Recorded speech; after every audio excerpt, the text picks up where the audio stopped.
I saw a post on Twitter saying that Tropical Storm Barry was the fifth deadliest tropical cyclone in the U.S. since 2000, attributing the 104 deaths from the Texas floods, which is actually now 109, to Tropical Storm Barry. But in reality, the two are separate. Barry's death toll is 5 people in Mexico and nothing more. The central Texas fatalities cannot be attributed to Tropical Storm Barry, or at least not in the way of the death toll. It's similar-ish to what happened in 2023. Hurricane Dora fueled wildfires in Hawaii that killed 102, but you can't even indirectly say that Dora is what caused it. In both cases, these were just one small factor. Barry had mostly dissipated by the time that the Texas flooding really began in earnest. By that point, it was just really like a dying tropical humidity plume, and that's all we had left of Barry.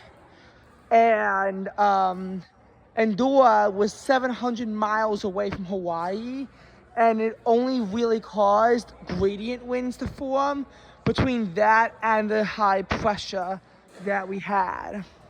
Now, both Dora and Barry are notable in its own right. Barry for its impact in Mexico, and Dora because it had a unique and long meteorological history.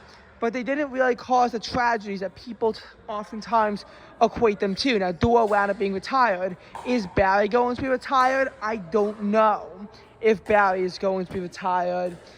I'd say it's unlikely, but certainly not impossible that it gets retired.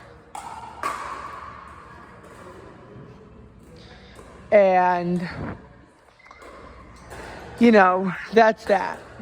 When attributing disasters to tropical cyclones, you have to be very careful and make sure it was actually from the tropical cyclone and that it wasn't just tropical enhanced. Or if it was, how much enhancement you had off of that.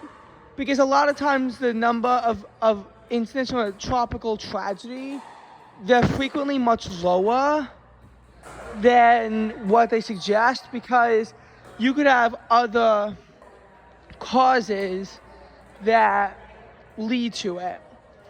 And you have to assess and make sure that the tropical cyclone was actually the primary factor of it and not just like one small factor that adds on. Like, you could blame Hurricane Hillary for flooding impacts in Montana, Idaho, Oregon, and Nevada, even though the main impacts of the storm were focused in California. Even though it might have had a slight effect on it, you cannot blame Hillary for the extreme heat in Iowa, in Minnesota, in Illinois, in Wisconsin. You can't blame Hillary on that.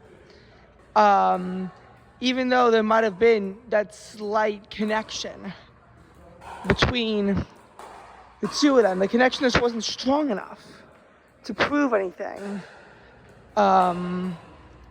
And that's just the thing that you'd be careful when you look at these. Linking them is something that has to be done very carefully.